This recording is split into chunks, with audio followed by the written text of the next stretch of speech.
Hi everyone. I start off my article talking about how the book is historically constructed and it it tends to be outdated, much like the laws that govern it. That technology is going so fast that copyright is not keeping up with it, and in that there's resources that are inhibiting any kind of social planning theory.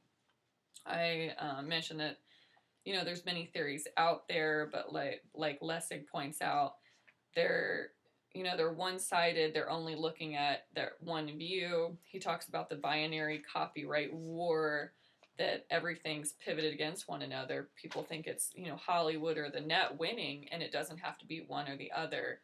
The correct lies somewhere in between. So I talk a lot about that. The first thing I talk about where copyright is getting in the way of progression, technology, it's lagging, is education. The student has become a customer. Publishers look for profits. They're trying to expand textbooks by adding CDs, new media, websites, and in doing this, they're creating monopoly. They're making it more expensive for students to go to school. It's hoarding information and it's keeping it from the public. And you definitely don't want your Title I student not being able to go to school because textbooks need to get their extra dollar for the year. Gary Hall proposes free of charge access. He talks about how knowledge is produced today like cars and steel were produced 100 years ago.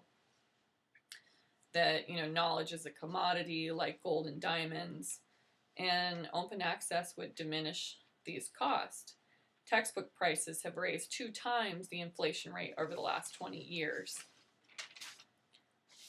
Students could receive textbooks online, accommodating the commercial sector, so we don't have to have complete open access. We don't have to get rid of businesses altogether. But by having open access, students could they could get to the information, and then for a small price they could download or print, and that way you're getting some profit for whoever's regulating the information. But we don't need all these people collaborating multiple textbooks, coming out with a new edition every couple of years. That way that used textbooks can't even be accessed. Or a company trying to get these things going is called Flat World Knowledge. They're beginning to do legislation in some states where they require publishers to unbundle textbooks. They call the teacher, they call the professor, and they separate each item. They take out the CDs, they take out the media, the websites, and then they estimate the cost of the actual textbook so that the professor's aware of it, so that they can make it accessible to that student. And I think that's positive legislation in the right direction for keeping in mind the social planning aspect and not just protecting the dollar. Cultural studies is also something that can be expanded upon if allowed to advance with technology. They can gather more information. Right now, some cultural studies are limited to someone going out and taking surveys and asking 100 people, asking 200 people. When you can have more of a discourse online, you can have more people input their information. In critical race theory, they're trying to make a call for more narratives and legal discourse, that we need to hear people's stories. And more of an open access to these cultural studies would increase the numbers, increase the studies, increase the stories. It wouldn't be as media controlled. Political movements can be wider than themselves. It says go beyond the institution. Compromise.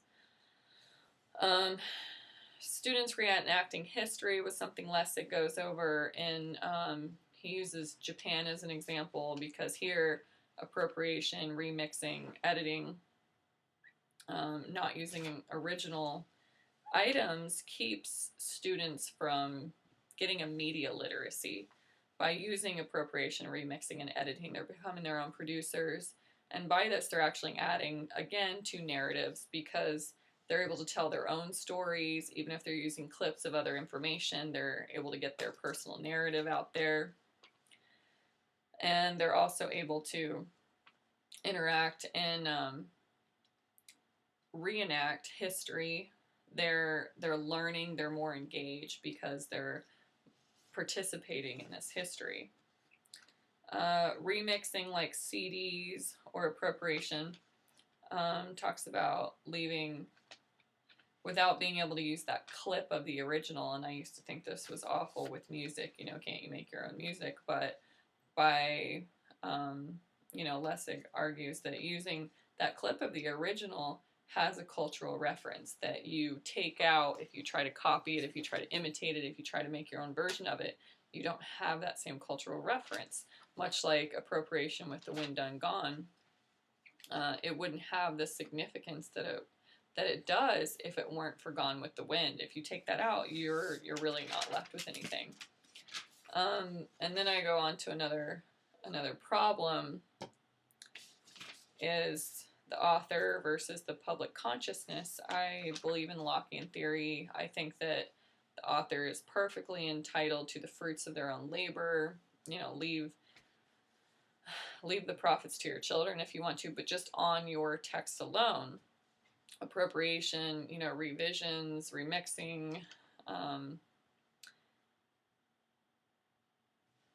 these shouldn't be the ownership of the author. These monopolies shouldn't exist. You can't take away the public consciousness. You're just putting a monopoly on creativity, and you're allowing for art to not thrive.